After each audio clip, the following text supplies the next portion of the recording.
नमस्ते एंड राधे राधे। मैं प्रीति हूँ और मैं बताती हूँ लॉ ऑफ अट्रैक्शन के बारे में, करती हूँ मैं चक्रा हीलिंग। आज हम बात करेंगे ना हमारी लाइफ में जो लोग हैं जिनको हम चूज़ करते हैं, चाहे वो दोस्त यार के रूप में हो, चाहे वो कॉलीग के रूप में हो, चाहे जिस भी रूप में है, जो दोस्त हमने चूज़ किए हैं, वो चाहे वो लाइफ पार्टनर हमने चूज़ किया है, चाहे वो बॉयफ्रेंड या गर्लफ्रेंड हमने चूज़ किया है, वो सब हमारी सक्सेस में हमारे भागीदार होते हैं। ये हम सबको पता है ना? कि अगर अच्छा पार्टनर मिल गया तो लाइफ़ की बल्ले-बल्ले लॉटरी लग गई, मतलब जैकपॉट लग गया और आपका जीवन बहुत अमेज़िंग है। क्यों नहीं चाहिए वो एक ऐसा इंसान जो आपको हर वक़्त सपोर्ट करे, अगर आप गलतियाँ कर रहे हैं तो ब्लेम गेम करने की बजाय उसे समझे कि आपसे गलती क्यों हुई है ना? समझे कि आपने गलत क्यों किया है, अगर आपने गुस्से में कुछ बोला है तो वो क्यों बोला है? ऐसा क्या ट्रिगर कर रहा है आपको जो आप उसे बता नहीं पा रहे? हम सबको चाहिए अपनी लाइफ़ में, चाहे हम मेल हो या फीमेल हो, हम सबको एक ऐसे इंसान की ज़रूरत होती है जो हमें बैठ के सुने, जो हमें बैठ के समझे। हम नहीं चाहते कि हम बहुत समझदार हैं, हम सबको लगता है हम बहुत समझदार हैं और हम हैं भी। तो हमें ऐसा नहीं चाहिए कि कोई लाए और हमें एडवाइस दे, अगर हमें एडवाइस चाहिए होगा तो हम खुद सामने से बोलेंगे, यार समझ नहीं आ रहा, बता यहाँ पे। बट कभी-कभी ऐसा होता है कि हमें एक ऐसा इंसान चाहिए होता है जो बैठे, सुने और हमें समझे। है ना? कि हम जो फ़ील कर रहे हैं, जो इमोशन, क्योंकि कभी-कभी लगता है जब तक बोलेंगे नहीं ना, वो चीज़ें रिलीज़ नहीं होंगी और अगर मन में रहेगा तो वो इमोशन धीरे-धीरे फ़िज़िकल फ़ॉर्म में कन्वर्ट होगा और वो फ़िज़िकल फ़ॉर्म में कन्वर्ट होने का मतलब है कि फिर वो बीमारी के रूप में बाहर आएगा। हर बार आपकी लाइफ़ में जितनी भी बीमारियाँ आती हैं, वो सीधे नहीं आती। आप कभी भी नोटिस करना, आपको माइग्रेन का इश्यू है, आपको हार्ट डिसीज़ है, आपको स्टमक का प्रॉब्लम है, आपको चाहे लेग का प्रॉब्लम हो या स्पाइन का प्रॉब्लम है, कोई भी प्रॉब्लम आपकी लाइफ में सीधा नहीं होती कि चलो अब मैं आ रहा हूँ, ऐसा कभी नहीं होता। अगर आपको कमर बैक पेन है, आपको कमर में दर्द है, तो पहले वो दर्द थोड़ा-थोड़ा होगा, तो आपको समझना पड़ेगा कि मेरी पोस्चर ठीक है? क्या मैं, अगर मैं पूरे दिन मेरी डेस्क की जॉब है, तो क्या मैं अच्छे से बैठ रही हूँ? क्या मैं प्रॉपर एक्सरसाइज़ कर रही हूँ? अगर मुझे डाइजेस्टिव इश्यू है, तो पहले मुझे ये चेक करना पड़ेगा कि मैं क्या बहुत ज़्यादा डरी रहती हूँ क्या? क्योंकि जब आप डर का इमोशन फ़ील करते हैं, तो वो भी आपको बटरफ्लाई देता है पेट में ना, और जब आप खुश रहते हैं तो भी वो आपको बटरफ्लाई देता है। तो पहले ये समझना होगा कि क्या मैं बहुत ज़्यादा डर के रहती हूँ क्या? क्या मैं अपनी बात को एक्सप्रेस नहीं कर पाती हूँ क्या? अपने जो अंदर के इमोशंस हैं, चाहे वो अच्छे हैं या बुरे हैं, इमोशन तो इमोशन है। तो क्या मैं उनको एक्सप्रेस कर पाती हूँ क्या? तो जब इन चीज़ों को आप एक्सप्रेस नहीं कर पाते ना किसी के साथ, या उसको कहीं लिख नहीं पाते, या कोई आपको सुन और समझ नहीं पाता, तो फिर वो इमोशन धीरे-धीरे फिज़िकल फॉर्म में कन्वर्ट होते हैं। और फिज़िकल फॉर्म में कन्वर्ट होने का मतलब है कि वो बीमारी के रूप में निकलेंगे, चाहे वो आपको एसिडिटी होगा, आपको डाइजेस्टिव इश्यू होगा, आपको स्टमक पेन होना शुरू हो जाएगा, कोई गाँठ बनना शुरू हो जाएगी, किसी न किसी फॉर्म में वो आपको नज़र आएगा। सिर्फ़ ये डाइजेस्टिव का ही नहीं, आपके हार्ट के अंदर भी वही है कि अगर आप अपना दिल सबके लिए कठोर करके चल रहे हो ना, कि सिर्फ़ मेरा भला हो जाए, बाकी सबका बुरा हो जाए, या अंदर आपके बहुत प्यार है लेकिन उस प्यार को एक्सप्रेस नहीं कर पा रहे क्योंकि लोग उसकी वैल्यू नहीं कर पा रहे। तो अगर आपके अंदर ये चीज़ें हो रही, तो वो इमोशनल आपको ब्लॉकेज देगा, ब्लॉकेज वो फिज़िकल फॉर्म में कन्वर्ट होगा और फिज़िकल फॉर्म से फिर वो डिज़ीज़ के रूप में आएगा। फिर आपको हार्ट की प्रॉब्लम होगी, सीने में हमेशा दर्द रहेगी, जलन रहेगा। बहुत सारे लोगों को हार्ट अटैक के इश्यूज़ आते हैं। पहले नहीं आते थे ना, पहले लोग खुल के बोल देते थे, चाहे कितना बड़ा परिवार हो ना, लोग मिल के रहते थे। है ना? एक-दूसरे की गलतियों को माफ़ करके आगे बढ़ते थे। आजकल है ही नहीं, बहुत छोटी-सी फैमिली रह गई, पर स्टिल इतने सारे इश्यूज़ आ रहे हैं हमारे अंदर कि हम सामने वाले को देखना तक पसंद नहीं करते। पार्टनर मेरे सामने ऐसे बहुत सारे सेशंस आते हैं जिसमें पार्टनर एक-दूसरे की शक्ल देखना पसंद नहीं करते, और इश्यू कुछ भी नहीं है। बात छोटी-सी रहती है, उसको एक्सप्रेस नहीं किया, उस इमोशन को नहीं समझा, उसको अपने एक-दूसरे में कम्युनिकेट नहीं किया, और वो बढ़-बढ़ के एक ज़हर की तरह हो जाता है, एक ज़हरीला पेड़ हो जाता है, समझ लो। सो इमोशन को रिलीज़ करना ज़रूरी है। अगर रिलीज़ नहीं करेंगे तो फ़िज़िकल फ़ॉर्म में ही वो आपको नज़र आएगा। अब बात करते हैं दोस्तों की, पार्टनर की, गर्लफ्रेंड बॉयफ्रेंड की। एक ऐसा इंसान, एक ऐसा ग्रुप जिसमें रह के आपको बहुत खुशी मिलती। बट यहाँ पे एक ट्रिगर पॉइंट है।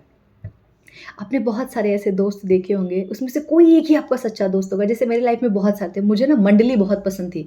तो होता क्या था कि मुझे दोस्त यार बहुत पसंद थे, तो मेरे पास दोस्तों की भीड़ थी। मतलब हर ग्रुप में मैं हूँ, कोई और मेरे दोस्त रहे ना रहे, मैं उस ग्रुप में इन्वॉल्व हूँ, तो ऐसा था मेरे साथ। अब नहीं है वो, अब गिन के मेरे पास 3 जिगर जिगर के टुकड़े हैं मेरे। सो होता ऐसा है कि कुछ दोस्त आपके ऐसे होते हैं जो चाहते हैं कि आप अपनी लाइफ़ में सक्सीड करो, लेकिन उनसे ज़्यादा ना करो। आप सबके सर्कल में ऐसे लोग होंगे, आपके आस-पड़ोस में आपके जो दोस्त यार होंगे, आप देखना, और आपको ये पता भी है कि यार ये ना खुश नहीं होता मेरे सक्सेस से। अगर इसको लगता है कि इसको 5 मिला है, मुझे 4 मिला है, तो उस 4 को सुन के बहुत खुश है।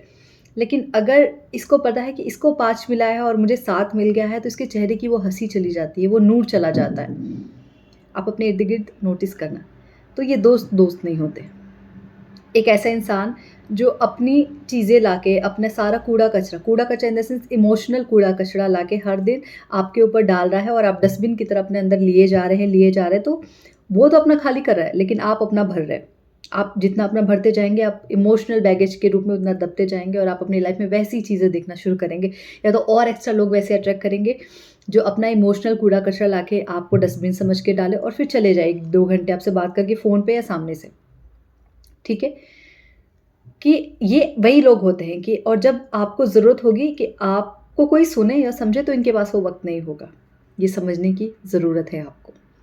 दोस्त वो होता है जो आपकी सक्सेस में सबसे पीछे खड़ा और बैठ के आपके लिए तालियाँ बजा रहा हो, और जब आपके साथ कुछ गलत हो तो सबसे पहले वो आके बोले। अगर आप नहीं हो, आपके एब्सेंस में भी कोई आपके लिए गलत बोल रहा है, तो वो सुनना बर्दाश्त ना करें।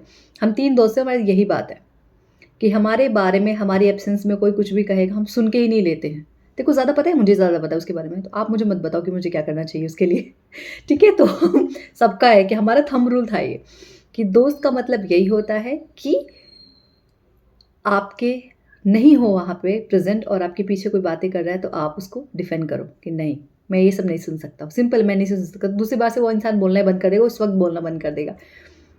आपकी लाइफ़ में कम लोग रहेंगे, वो आपके ज़्यादा लोगों से भी ज़्यादा कीमती है। समझना, आपकी लाइफ़ में जितने कम लोग रहेंगे, वो ज़्यादा लोगों से भी ज़्यादा कीमती हैं। अपने इंट्यूशन पावर को बढ़ाइए। इंट्यूशन पावर कैसे बढ़ेगी? जब आप मेडिटेट करेंगे। मैं हमेशा मेडिटेशन पे ज़ोर देती हूँ, और अगर पूरी दुनिया मेडिटेशन पे ज़ोर दे रही है, तो कुछ तो होगा ना कि मेडिटेट करना ही चाहिए, कुछ तो ऐसी बात है इसमें। तो जब आपके अंदर ये परखने की शक्ति आ जाएगी कि कौन-सा दोस्त दोस्त है और कौन-सा दोस्त दोस्त नहीं है, तो जीवन जीना बहुत आसान हो जाएगा। आप उन लोगों को फ़िल्टर कर पाएँगे, जैसे आप अपने एक्सेल शीट में करते हैं, जो चीज़ आपको नहीं चाहिए होती है, राइट? इसके लिए आपको अपनी इंट्यूशन पावर बढ़ानी पड़ती है कि सालों से कोई इंसान आपके साथ है, बट स्टिल आप उसकी इंटेंशन को नहीं समझ पा रहे, क्योंकि आपकी खुद की गट फीलिंग बहुत कमज़ोर है, आपकी इंट्यूशन पावर बहुत कमज़ोर है, क्योंकि आपका थर्ड आई चक्र अच्छी तरीके से ब्लॉक है। ओपन करने के लिए you need meditation, you need to ask to your inner being कि मेरे लिए क्या सही है, मेरे लिए कौन से लोग सही हैं। तो जभी भी आप ध्यान में बैठेंगे, आप खुद से पूछेंगे, यूनिवर्स अभी मेरे लिए नया क्या है?